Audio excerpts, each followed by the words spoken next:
جس کو پاکستان کی تاریخ معلوم ہے اور ہم نے 60 کے عشرے سے شعوری طور پر ساری تاریخ کو دیکھا ہے اور برتا ہے. اس کے بعد یہ ہے کہ ایک پہلا معاہدہ اس گورنمنٹ نے کیا کہ اور تسلیم کیا کہ فرانسیسی سفیر کو ملک بدر کیا جائے گا.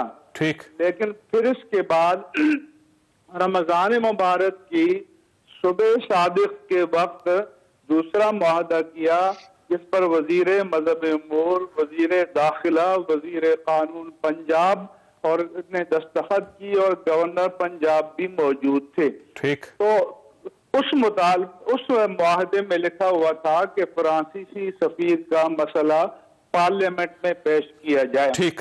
اب میرا آپ سے اور تمام انصاف پسندوں سے میری اپیل ہے کہ کیا کسی ملک کو پارلیمنٹ کی طرف ریفر کرنا یہ کانسٹیٹیوشنل اور لیگل عمل ہے یا ان لیگل اور ان کانسٹیٹیوشنل ہے؟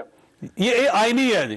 کوئی بھی ایسا ایشو ہوگا تو فیصلہ پارلیمنٹ کرتی ہے، سپریم پاور پارلیمنٹ ہے. بہرحال تو جب یہ اس معاہدے پر دستخط ہو گئے اور اس کے بعد کوئی وزیر پبلک کے سامنے آ کر کہے کہ یہ فرانسیسی سفارت خانہ بند کرنے کا مطالبہ کر رہے ہیں، فرانسیسی سفیر کو ملک بدر کرنے کا مطالبہ کر رہے ہیں، یورپین یونین سے تعلقات توڑنے کا مطالبہ کر رہے ہیں، تو آپ مجھے بتائیں کہ کیا یہ بیانات سچ تھے یا جھوٹ تھے؟ اوکے. تو آپ یہ سمجھتے ہیں کہ شیخ رشید صاحب اور فواد چودھری صاحب کو یہ بیان نہیں دینے چاہیے تھے؟ یہ تو فساد کو بڑھانے کی بات کر رہے تھے اور وحشیانہ طاقت استعمال کرنے کا جواز پیش کر رہے تھے، دہشت گردی کا الزام لگا رہے تھے، انڈین ایجنٹ ہونے کا الزام لگا رہے تھے. تو یہ سب فساد اور جھوٹ کا سبب بن رہے تھے. اس لیے میں نے مطالبہ کیا کہ اگر سنجیدہ مذاکرات کرنے ہیں تو یہ جو فساد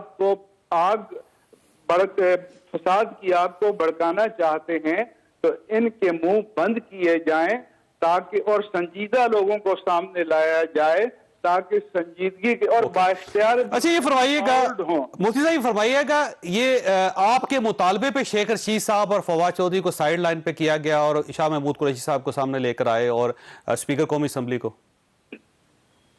جی ہاں، یہ مجھے جب سے بھی کہا گیا تو میں نے کہا کہ ان حضرات کے ساتھ مذاکرات نہیں ہو سکتے، نہ کسی اور فوٹو سیشن کا ہم حصہ بنیں گے اور نہ ہمیں اس کے لیے کوئی تشہیر چاہیے. ہمیں ملک میں امن چاہیے، سلامتی چاہیے، عافیت چاہیے، امان چاہیے. یہ ریٹ آف دا گورنمنٹ کا برابر تھریٹ دے رہے تھے.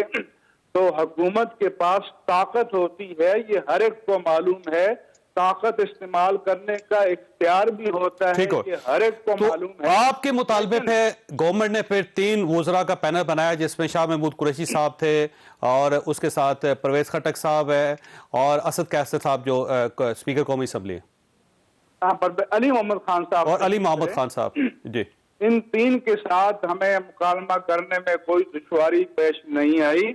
اور آپ کو بھی پتا ہے، مجھے بھی پتا ہے کہ جب مذاکرات ہوتے ہیں اور 2 فریق 90 ڈگری پر ہوتے ہیں تو مصالحت کار کا یہ فریضہ ہوتا ہے کہ دونوں کو اس بات پر مائل کرے کہ اپنی. اچھا یہ نور الحق قادری صاحب کو بھی آپ نے کہا تھا کہ ہم ان کے ساتھ نہیں بیٹھیں گے یا قادری صاحب نے کہا کہ وہ آپ کے ساتھ نہیں بیٹھیں گے؟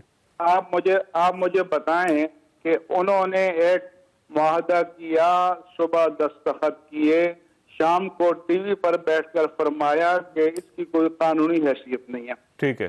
اب آپ مجھے بتائیں، میں آپ سے پوچھتا ہوں اور کہ اللہ کے لیے آپ بتائیں کہ کیا اللہ کے قانون سے بڑا قانون کوئی ہے کہ اللہ فرماتا ہے کہ وَأَوْفُوا بِالْعَهْدِ إِنَّ الْعَهْدَ كَانَ مَسْئُولًا، عہد کی پاسداری کرو. اور آپ شخصی طور پر تو دستخط نہیں کر رہے تھے، وفاقی حکومت کے نمائندے کے طور پر کر رہے تھے. تو جب دستخط کرنے کے بعد ایسی غیر ذمہ دارانہ باتیں کی جائیں تو آپ بتائیں کہ اس سے مسائل حل ہوتے ہیں؟ ٹھیک ہو. اچھا سر، یہ فرمائیے گا کہ اس معاہدے کا گارنٹر کون ہے؟ کیونکہ یہ وہی گورنمنٹ ہے جس نے پہلے 3 معاہدے کیے اور اس کے بعد بقول آپ کے کہ وہ معاہدے سے مکر گئے. 2 وزیر داخلہ تھے، 2 بار مذہبی امور کے وزیر تھے. تو اب کیا گارنٹی ہے کہ یہ جو معاہدہ ہے اس کے اوپر منوعن 100% عمل درآمد ہوگا؟ پہلی تو میں آپ سے درخواست کروں گا اور آپ کے پروگرام کے توسط سے پوری قوم سے درخواست کروں گا کہ اللہ کی بارگاہ میں دعا کریں اور کروڑوں بار اللہ کا شکر ادا کریں کہ ایک فساد جو ہو سکتا تھا، قتل و غارت جس کے امکانات پیدا کیے جا رہے تھے، اللہ نے اپنے فضل سے ٹال دیا. اس میں میرا بھی کوئی کمال نہیں، ہمارا کمال اس میں کوئی شک نہیں. کسی معصوم شخص کی جان نہیں جانی چاہیے مفتی صاحب، اور اسٹیٹ کی یہ ذمہ داری ہے کہ اسٹیٹ کا اگر کوئی ملازم ہے تو اس کی جان بچانی چاہیے اور جو عوام ہے اس کی بھی جان بچانی چاہیے، ذمہ داری. لیکن میرا پھر وہی سوال ہے کہ گارنٹر کون ہے اس کا؟ دیکھیں، گارنٹر ہمارے بااختیار لوگ ہیں جنہوں نے گارنٹی لی ہے، تو تب ہی تو ہم سامنے آئے ہیں اور ہم نے بات کی ہے اور ان کی شورا کو بھی اس بات پر آمادہ کیا ہے. آپ کو معلوم ہونا چاہیے کہ تقریباً 15 گھنٹے نان اسٹاپ ایک میراتھن انٹلیکچوئل ایکسرسائز تھی جس سے ہم گزرے اور محنت کی، اور ہمارا مقصد صرف یہ تھا کہ یہ ہمارا پیارا وطن جو ہے یہ قتل و غارت. لیکن یہ معاہدہ آپ نے حکومت کے ساتھ کیا ہے یا طاقتور لوگوں کے ساتھ کیا ہے جو آپ فرما رہے ہیں؟ معاہدے پر دستخط ٹی ایل پی کے شورا کے نمائندوں کے ہیں، جناب شاہ محمود قریشی، جناب اسد قیصر اور جناب علی محمد خان صاحب کے ہیں. اور یہ تو آپ جانتے ہیں کہ فیسیلیٹیشن میں کئی لوگوں کا حصہ ہوتا ہے. جس نے نیکنیتی سے حصہ ڈالا اس کو اللہ کی بارگاہ سے اجر ملے گا. بالکل ٹھیک. اچھا یہ فرمائیے، ٹی ایل پی نے فرینچ سفیر کو نکالنے کا مطالبہ واپس لے لیا، اب ان کا کوئی اس پہ مطالبہ نہیں ہے؟ اور باقی یہ سوشل میڈیا پر بھی بعض افراد اس کو رانگلی انٹرپریٹ کرتے ہیں کہ جی انہوں نے فرانسیسی سفیر کو ملک بدر کرنے کا مطالبہ واپس لے لیا، اس سے دستبردار یہ کیا کہ بھائی انہوں نے کہا کہ ہم اس کو پارلیمنٹ کے حوالے کرتے ہیں، پارلیمنٹ جو فیصلہ کرے گی اس کو تسلیم کریں گے. تو یہ ایک آئینی اور قانونی راستہ انہوں نے اختیار کیا. یہ وڈرال نہیں ہے کہ انہوں نے کہا جی اب ہمارا مطالبہ نہیں ہے.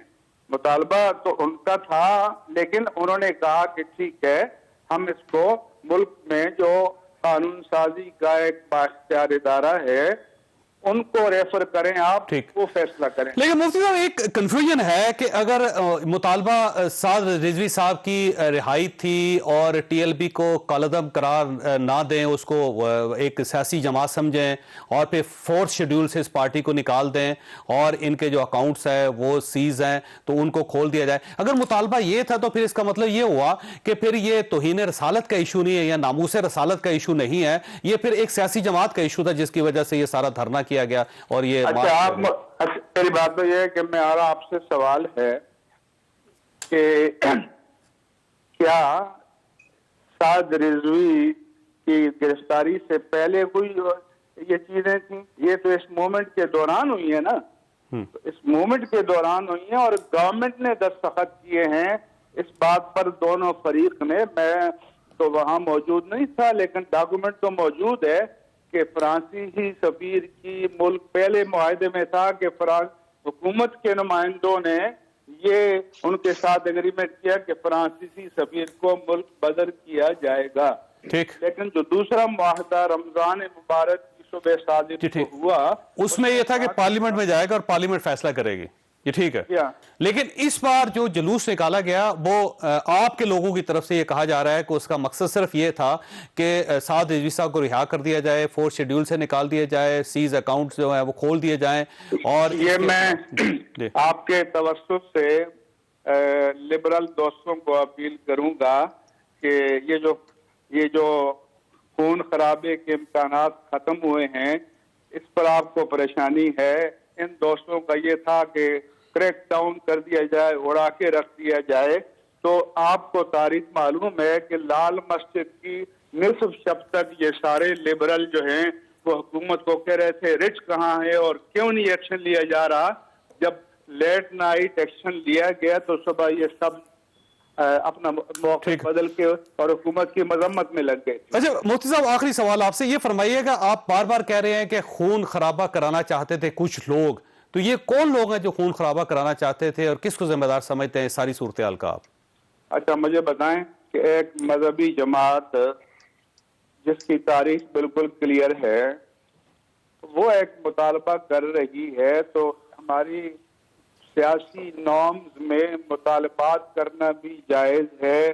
ہماری سیاسی اقدار میں اس کے لیے ریلی بھی جائز ہے. خود پی ٹی آئی ریلی بھی نکال چکی ہے, دھرنا بھی دے چکی ہے.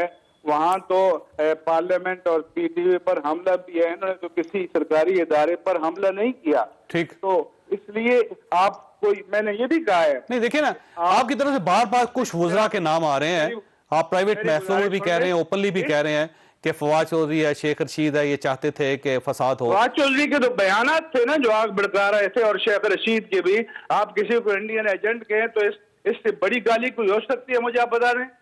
تو آپ ان کو ذمہ دار سمجھتے ہیں دونوں وزراء کو؟ کسی پاکستانی کو انڈین ایجنٹ کہنا, میں کہتا ہوں کہ اس سے بڑی گالی ہو ہی نہیں سکتی. کیوں کہہ رہے تھے یہ فساد کے لیے کہہ رہے تھے. نہیں, اس کا ان کو کیا فائدہ ہوتا سر, حکومت کو کیا فائدہ ہوتا ہے اس کا؟ کس کا؟ اگر فساد ہو جاتا, خون خرابہ ہوتا, تو حکومت تو اس کے اندر بینیفیشری نہیں تھی, حکومت کو تو نقصان ہوتا اس کا. حکومت کو نقصان ہوتا ہے, اسی لیے تو میں کہتا ہوں کہ یہ حکمت اور تدبر اور فراست نے راستہ نکالا اور ہم فساد سے بچ گئے. اگر ہو جاتی قتل و غارت تو سب سے زیادہ نقصان جو ہے وہ حکومت وقت کو ہوتا ہے. آپ کا کیا خیال ہے کہ یہ وزراء اپنی ہی حکومت کے خلاف ہے, یہ حکومت کو نکالنا چاہتے تھے, فارغ کرنا چاہتے تھے, توڑنا چاہتے تھے؟ اصل میں آپ کو یار پتہ ہے نا کہ حکومت جو ہے وہ مختلف عناصر کا مجموعہ ہے. تو کسی کا قبلہ مشرق کی جانب ہے, کسی کا مغرب کی جانب, کسی کا شمال کی جانب, کسی کا جنوب کی جانب. تو جو یونٹی آف پالیسی ہوتی ہے وہ تو آپ کو بیانات میں روز نظر آتی ہے. ٹھیک. اچھا آخری سوال سر آپ سے یہ فرمائیے, اگر اس معاہدے پہ خدا نہ خواستہ عمل درآمد نہیں ہوتا تو پھر کیا ہوگا؟ وہ میرا تو یہ ہے کہ آپ بھی دعا کریں, پوری قوم سے میں کہتا ہوں کہ دعا کریں کہ دونوں فریق معاہدے کی پاسداری کریں. اور ابھی تک جو علامات ہیں وہ سب مثبت ہیں. دیکھیں اتنے جذباتی لوگوں کو روڈ سے اٹھانا یہ مشکل تھا. 2 راتیں میں جاگتا رہا, پھر ان کے شورا کے حضرات نے کہا کہ آپ ساتھ چلیں, تو جیڈی روڈ تو بند تھی. پھر ہم نے موٹر وے سے سفر کیا, کالا شاہ کاکو انٹرچینج سے وزیر آباد آئے, اور میں نے ان حضرات کو جو دھرنے میں سے ہزاروں کی تعداد میں, تو میں نے انہیں کہا کہ آپ مہربانی فرمائیں اور قیادت کے احکام کو مانیں. تو اس لیے انہوں نے مہربانی کی, سڑک سے اٹھ گئے. سڑک اب بالکل کھلی ہے, اور اب اس کے بعد کوئی ایسی بات نہیں, وہ قریب بیٹھے ہوئے ہیں. جس طرح سے اس کا پروسیس چلے گا اس کے آگے سب کام مثبت انداز میں ہوتے چلے جائیں گے. اور پرائم منسٹر, ویسے آپ کا کیا خیال ہے سر, یہ اگلے 4 دن میں سعد رضوی صاحب رہا ہو جائیں گے؟ کیونکہ 7 دن کا ٹائم ہے. انشاءاللہ رہا ہوں گے. اور پرائم منسٹر صاحب نے اس کو اون کیا ہے, اور جب اون کیا ہے تو اس پر ان لیٹر اینڈ اسپرٹ یعنی لفظاً اور مانن عمل کیا جائے گا. اور اسی میں اسلام کا فائدہ ہے, پاکستان کا فائدہ ہے. اور ٹی ایل پی اب کالعدم نہیں ہے, آپ کا خیال یہ کالعدم کا جو سابقہ ہے یہ انشاءاللہ ختم ہو جائے گا. اور دوسرا یہ کہ ان کے اکاؤنٹس بھی کھل جائیں گے, اور اب یہ 4th شیڈول بھی ختم ہو جائے گا ان کا. پاکستانی شہری ہیں حضرت, ہونا چاہیے, حق ہے سب کا کہ جس نے کسی جرم کا ارتکاب نہیں کیا, کوئی ایسی چیز نہیں ہے, تو ان کو یہ حق ملنا چاہیے. تو ہر شہری کا حق ہے. بالکل صحیح. مفتی صاحب آپ کا بہت بہت شکریہ. صاحب آپ نے گفتگو سنی مفتی صاحب کی. اب یہ فرمائیے گا کہ ایک ایکسٹریم پوزیشن تھی گورنمنٹ کی, اور یہ ایک بالکل ہی ایکسٹریم پوزیشن ہے, اور جو مفتی صاحب کی بات ہے وہ بڑی حیران کن ہے. آپ خود اندازہ لگائیے. بسم اللہ الرحمن الرحیم. دیکھیے جی, مفتی صاحب نے جو فرمایا یقینی طور پر انہیں مینڈیٹ دیا گیا تھا, انہوں نے ثالثی کروائی. مسئلہ ان کے نقطہ نظر سے یہ مسئلہ حل ہوا. دیکھیے جو شخصیات یہ باتیں کر رہی تھیں وہ کوئی خود گھڑی ہوئی باتیں تو نہیں کر رہی تھی, وہ کوئی ایسا کابینہ کا فیصلہ تھا. کابینہ کا فیصلہ تھا. جب انہیں قلعدم کیا گیا انفیکٹ انسداد دہشت گردی کی سیکشن 11B کے تحت, وہ بھی ریاست پاکستان کا فیصلہ تھا, وہ کسی فرد واحد کا تو تھا نہیں. اور جن معزز شخصیات کی موجودگی میں یا ان کی ثالثی سے یا ان کے اثر و رسوخ سے یہ معاہدہ اب ہوا ہے, وہ بھی اسی ملک میں موجود تھے, اور ان کے پاس جسے انگریزی میں کہتے ہیں they had reasons to believe کہ یہ ایک جماعت دہشت گردی کے معاملات کے اندر ملوث ہے. اب جب وہ یہ تمام باتیں کہہ رہے تھے تو یہ ہوا میں تو نہیں تھی, ایویڈنس تھی. یا تو پھر حکومت پاکستان جو کہ اس وقت ریاست پر براجمان ہے, یا تو وہ آ کے بتا دے کہ ہم غلط بیانی سے کام لے. ٹھیک ہو گیا, یہ ہمارا پہلا موقف غلط تھا. اور ہم نے یہ جو الزام لگائے ہیں جھوٹے تھے, نہ یہ القاعدہ کے قریب جماعت ہے, نہ یہ ملیٹنٹ ہے, نہ آپ تو سر پہلے چلے جائیں, سر آپ پہلے چلے جائیں نا, آپ تو اپریل میں چلے جائیں نا, جب ان کو پروسکرائب کیا, آپ اس وقت بین کیا اور ان کو کیا 11EEE کے تحت آپ نے خادم حسین رضوی صاحب کے صاحبزادے سعد رضوی صاحب کو تحویل میں رکھا. تو اور ان کے خلاف متعدد مقدمات ہے, چارج آپ نے کیا یا نہیں کیا, مقدمات فورتھ شیڈول میں ڈالا تو آپ نے کسی قانون کے تحت ڈالا نا, یا تو پھر آ کر آپ اس کی معذرت کریں. اور وہ معزز شخصیات جو کہ ان سے معاہدے کرتی رہی ہیں, اب اگر فرانسیسی سفیر کا معاملہ چلیں, شروع میں یہ تھا جی کہ ملک بدر کریں, پھر معاہدے میں ہوا کہ جی پارلیمان میں لے کے جائیں گے, تو وہ معاہدے جن شخصیات نے کیے ہیں یا تو پرائم منسٹر صاحب اون کریں کہ بھائی ہم نے کیے تھے لیکن ہم پارلیمان میں نہیں لے کے گئے. ٹھیک ہو گیا. اگر یہ آپ نہیں کر سکتے کہ نہیں جی اس وقت بھی ہم درست تھے اور آج بھی ہم درست ہیں, یہ بات نہیں ہے. اور جب آپ اندرونی وہ جو باہر نکلی, اس میں ایک بڑی دلچسپ بات یہ ہے کہ اب یہ پارلیمنٹ میں جب گیا ایشو اور ذیلی کمیٹی کے سامنے جب پیش کیا گیا, تو گورنمنٹ یہ کہتی ہے کہ ذیلی کمیٹی کے اندر کوئی رکن پیش ہونے کے لیے تیار نہیں, وہاں کورم پورا نہیں ہوتا, نہ گورنمنٹ کا کوئی وزیر جاتا ہے, گورنمنٹ کو MNA جاتا ہے, نہ اپوزیشن کا جاتا ہے اس ایشو پہ بات کرنے کی. دیکھیں سب سے بڑی بات یہ ہے, میں ایک بڑی بہت احترام ہے میرے تمام مفتی صاحب کے لیے بھی, تمام جو لوگ ہیں ہمارے ملک میں, نہ ہی الحمدللہ اللہ کے فضل و کرم سے نہ ہی اسلام کو کوئی خطرہ ہے, اور نبی کریم صلی اللہ علیہ وآلہ وسلم کی ذات اقدس کے حوالے سے پورا جو دنیا میں مسلمان ہیں وہ وہی جذبات رکھتے ہیں جو میرے آپ کے. نہ میں کسی کو یہ کہہ سکتا ہوں کہ ہم اس وقت تک مسلمان نہیں ہو سکتے جب تک ہم مکمل یقین نہ کریں ان کی ذات پہ, شک تھوڑا سا بھی ہو ہم ایمان کے دائرے سے باہر نہیں. پر ایمان کے بغیر ہمارا ایمان مکمل نہیں ہوتا, تو کوئی ڈیبیٹ تو ہے ہی نہیں. اور آپ یہ دیکھیے کہ دنیا بھر میں مسلمان موجود ہیں, دنیا بھر میں مسلمان ممالک موجود ہیں, جو معاملات ہم یہاں کرتے ہیں پاکستان کے اندر, آپ یقین مانیے جناب طاہر افشی صاحب ہمارے ساتھ موجود ہیں, محافظ طاہر افشی صاحب, وہ بتائیں گے آپ کو ماشاءاللہ ان کو سعادت حاصل ہوتی ہے, وہ خانہ کعبہ جاتے ہیں, ان کو اللہ تعالیٰ نے سعادت بخشی ہے. یہ خود بتائیں گے ابھی کہ جس طرح سے ہم یہاں پر ایکسرسائز کرتے ہیں اپنے ریلیجس رائٹس کو, اس طرح کی حرکتیں تو کبھی سعودی عرب میں نہیں ہوئیں. جس طرح عید میلاد النبی صلی اللہ علیہ وسلم کا ایشو جو تھا وہ گستاخانہ خاکوں کے بعد پوری دنیا میں ختم ہو گیا, پاکستان میں آج بھی ہے. میں وہی کہہ رہا ہوں نا کہ وہ جس ملعون نے کیا وہ اپنا انجام خود بھگتا, اور وہ جو بھی یہ کرے گا وہ انجام اپنا خود بھگتے گا. رسول اکرم صلی اللہ علیہ وسلم کی ذات اقدس تو سب سے اول ہے, سب سے سپریم ہے, تو وہ ہمیں تو کوئی ڈر یا خوف ہونا نہیں چاہیے. ہم کیوں اپنے ہی شہروں کو برباد کریں, اپنے ہی گھروں کو تباہ کریں. آپ یہ بات نہیں کر سکتے, آپ نا 5 دن پہلے یہ بات کر سکتے جب گورنمنٹ نے کہا تھا کہ یہ دہشت گرد ہیں اور ان کے خلاف نپٹیں گے اور ریٹ اپنی اسٹیبلش کریں گے. اب گورنمنٹ چینج ہوگی, آپ ذرا احتیاط کریں. میں ایک عام پاکستانی ہوں, جماعت کالعدم نہیں ہے سر, یہ میں ایک عام پاکستانی ہوں, یہ حق مجھے میرا ملک کا جو مروجہ قانون اور آئین ہے وہ دیتا ہے. حکومت جو مرضی فیصلہ کرے سیاسی مصلحت کے تحت, میں اپنی پوائنٹ پر کھڑا ہوں بحیثیت قانون کے طالب علم کے, کہ جو کام غلط پہلے تھا آپ کو پھر ڈسٹنکشن ڈرا کرنی پڑے. آپ سر یہ فرمائیے سر, یہ آپ کے کس موقف کو ٹھیک سمجھا جائے؟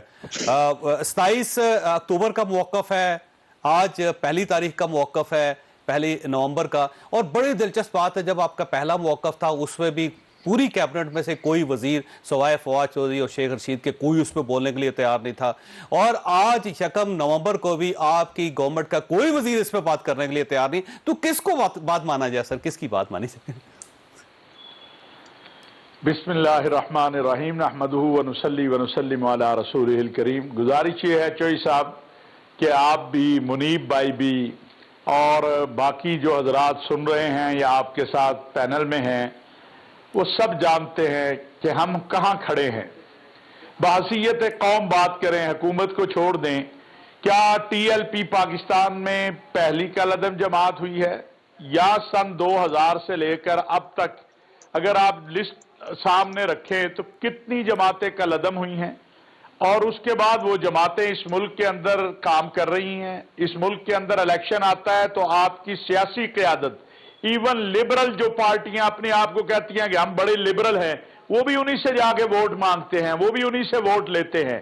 تو لہٰذا یہ بالکل آپ کی بات درست ہے، لیکن ٹی ایل پی کا ایشو یہ ہے کہ اس کو کالعدم اسی جماعت نے، اسی گورنمنٹ نے قرار دیا تھا. آج اس کو دوبارہ قومی دھارے میں بھی یہی جماعت، یہی حکومت لے کر آ رہی ہے.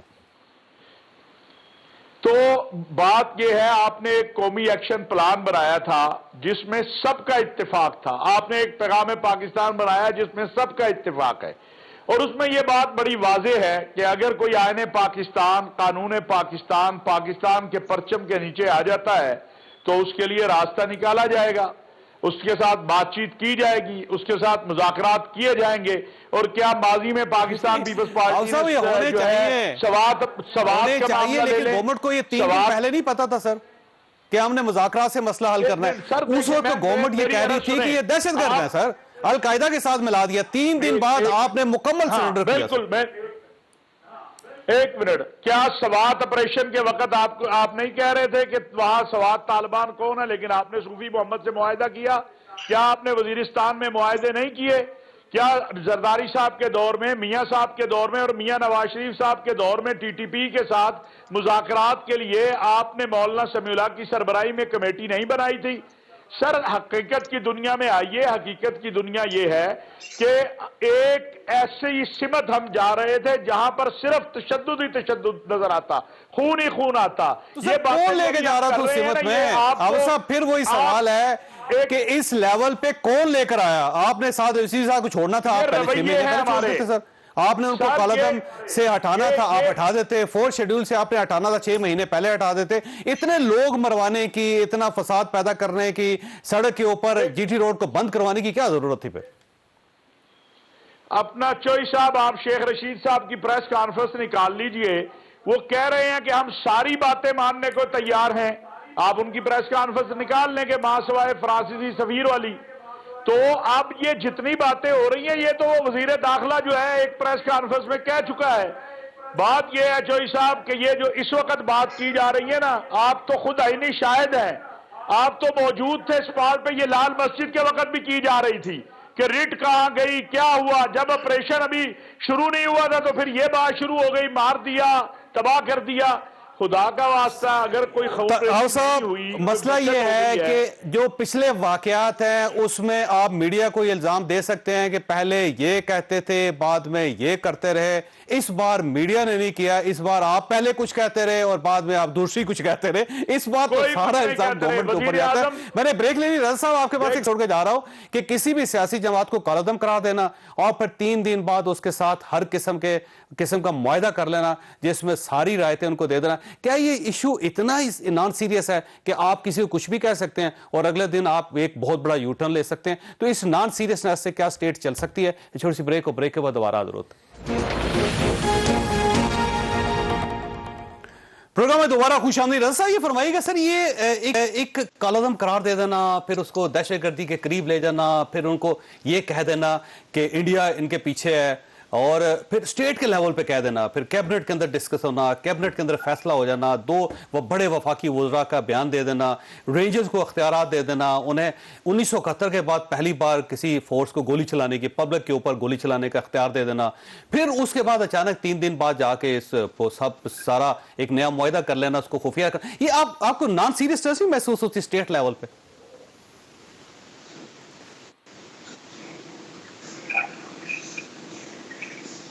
رومی صاحب میری آواز آ رہی ہے آپ کو؟ رضا رومی صاحب میری آواز آ رہی ہے؟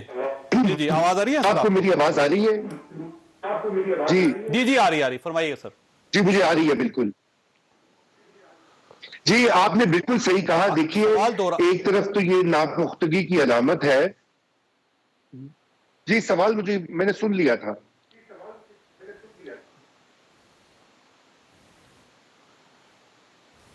جی دیکھیے ایک طرف تو یہ ناپختگی کی علامت ہے، اور یہ صرف پہلی بار نہیں ہوا. ہم نے اس سے پہلے بھی کئی بار یہ دیکھا ہے کہ اس طرح کی باتیں کر لے لینا.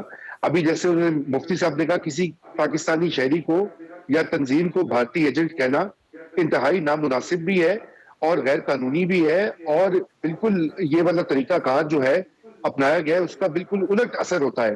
اب دیکھیے نا, یہ ہزیمت کا باعث بنا ہے.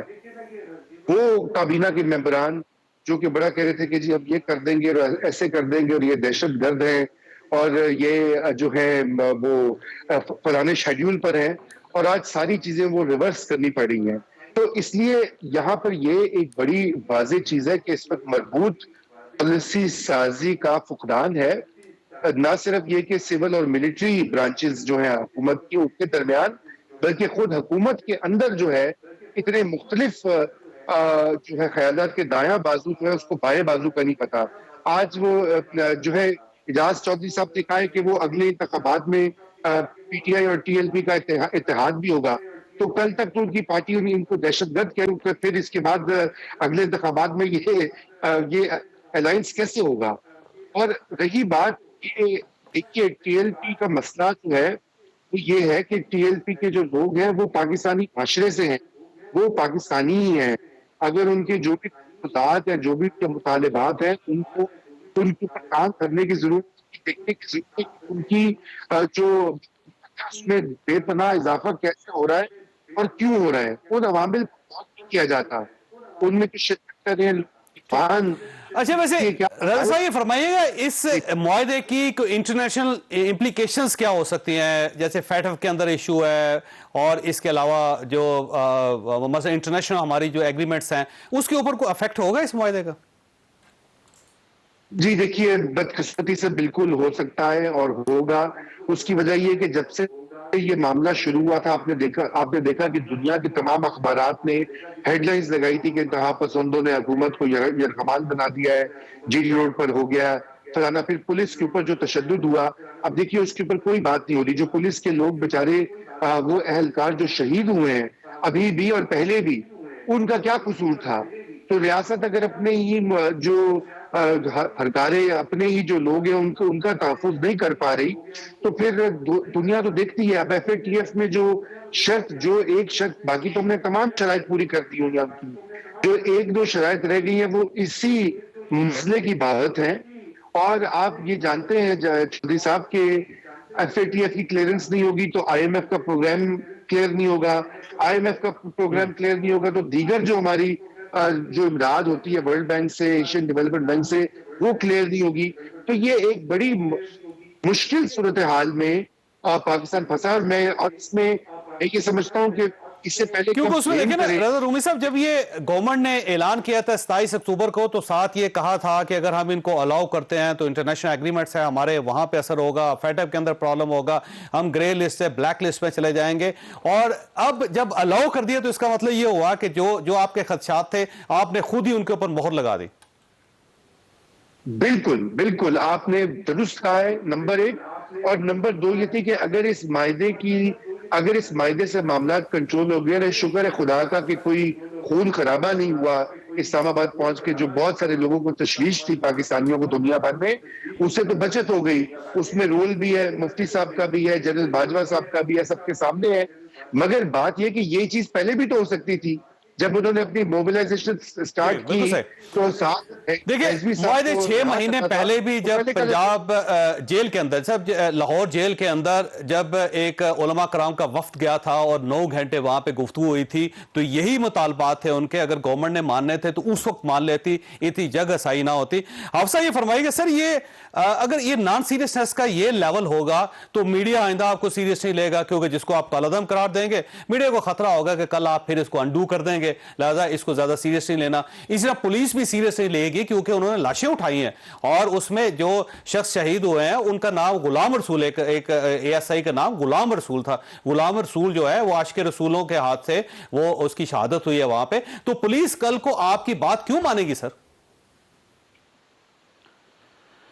چودھری صاحب گزارش یہ ہے کہ اس سارے بحث کا نتیجہ اگر میں آپ سے پوچھوں کہ جی کیا کرتی ہے حکومت جا کے گولیاں برساتی, ڈنڈے مارتی, ایک نئی لال مسجد بناتی. حکومت نہ کرتی نا, ہم تو نہیں کہہ رہے, حکومت خود کہہ رہی تھی.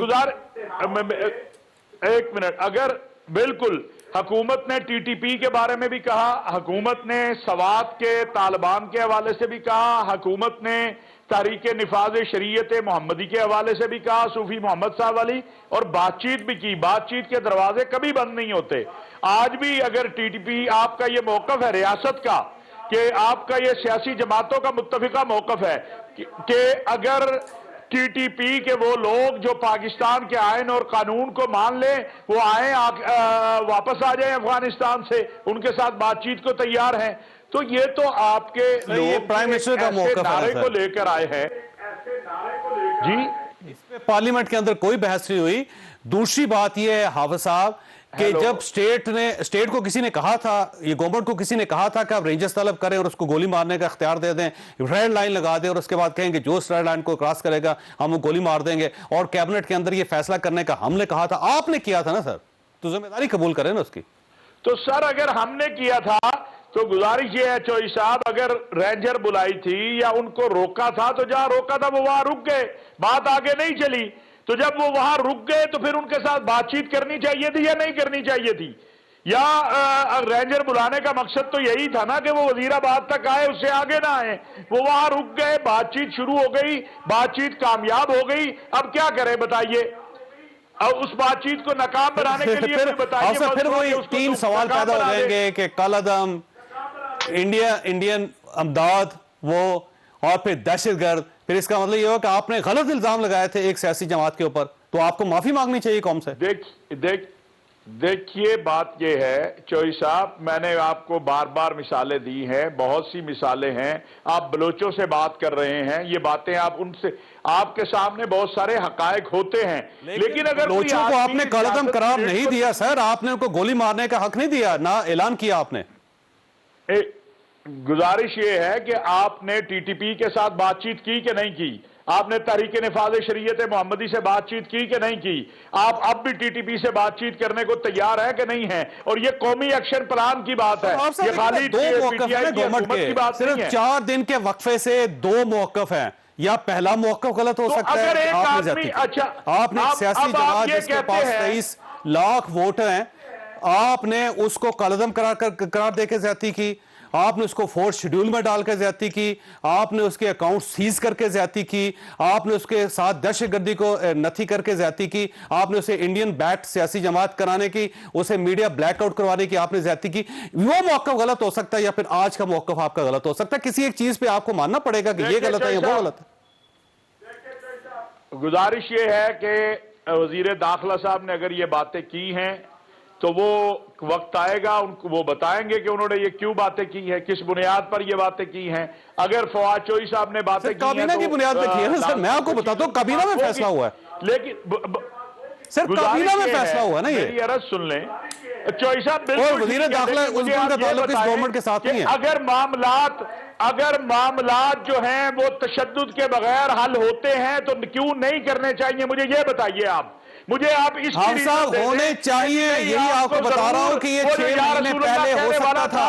اسے ضرور گولی مارنی چاہیے تھی, اس کے سر میں ضرور ڈنڈا مارنا چاہیے تھا. اس کا مجھے جواز آپ دے دیں. پوچھیں نا شیخ رشید صاحب سے, وہ ان کے بڑے آئے اور بیٹھ کے معاملات حل ہو گئے. صاحب سے جن کی اجازت سے رینجرز آئے اور ان کو گولی مارنے کا اختیار دیا گیا, پوچھیں نا ان سے آپ.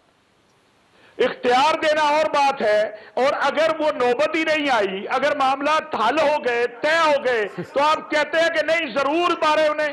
بھئی کیوں؟ جب انہوں نے ہماری بات مان لی, جب انہوں نے ریاست کی ریٹ کو مان لیا. صاحب مسئلہ یہ ہے کہ یہ ایگریمنٹ 6 مہینے پہلے جیل کے اندر ہو گیا تھا, سعد رضوی صاحب مان گئے تھے, آپ نے اس ایگریمنٹ پہ عمل نہیں کیا. اور کن لوگوں نے نہیں کیا, آپ ان کو سرچ کریں, تلاش کریں کہ گورنمنٹ کے اندر کون لوگ ہیں, اور پھر یہ لوگ کیوں باہر آئے. آپ وہاں پہ بات کر سکتے تھے, لاہور کے اندر بات کر سکتے تھے, راوی کے پل کے اوپر بات کر سکتے تھے, آپ نے نہیں کی, اور اس وجہ سے پولیس مین شہید ہوئے سر, لوگوں کی املاک کو نقصان پہنچا, اور اس سائڈ سے جو معصوم لوگ ہیں جو کالعدم اب نہیں ہے وہ شہید ہوئے سر. تو ذمہ دار گورنمنٹ ہے اس پہ. ایک منٹ, اب میری عرض سن لیجئے تاکہ اب آپ 6 مہینے پیچھے چلے جاتے ہیں. رمضان میں جو معاہدہ ہوا تھا, میں ایک ہی مذاکرات کی نشست میں بیٹھا ہوں اور اس میں بیٹھا تھا. اس نشست کے اندر یہ طے ہوا تھا کہ جو مقدمات ہیں عدالتیں ان کا فیصلہ کریں گی. جو ایم پی او میں لوگ ہیں 16 ایم پی او کے تحت یدی ان کو رہا کر دیا جائے گا, ان کو رہا کر دیا گیا. یہ طے ہوا تھا کہ قرارداد پرائیویٹ ممبر ڈے کے اوپر ایک کوئی بھی ممبر پیش کر دے گا, اس کو پاس کروانا, اس کو باقی کرنا حکومت کی ذمہ داری نہیں ہے. تو حکومت نے تو اپنا کام کر دیا, کہاں پر نہیں کیا حکومت نے جو اس وقت معاہدہ کیا. میں ایک ہی نشست میں بیٹھا ہوں مذاکرات. تو ایشو کیا تھا اس میں؟ مسئلہ حافظہ وہی ہے, پھر ایشو کیا؟ میں نے بریک لینی ہے آپ صاحب, آپ ساتھ رہیے. منیش صاحب آپ کے پاس ایک سوال چھوڑ کے جا رہا ہوں کہ ابھی معاملہ صرف مؤخر ہوا ہے یا پھر معاملہ سیٹل ہو گیا. چھوٹی سی بریک کے بعد دوبارہ ضرورت.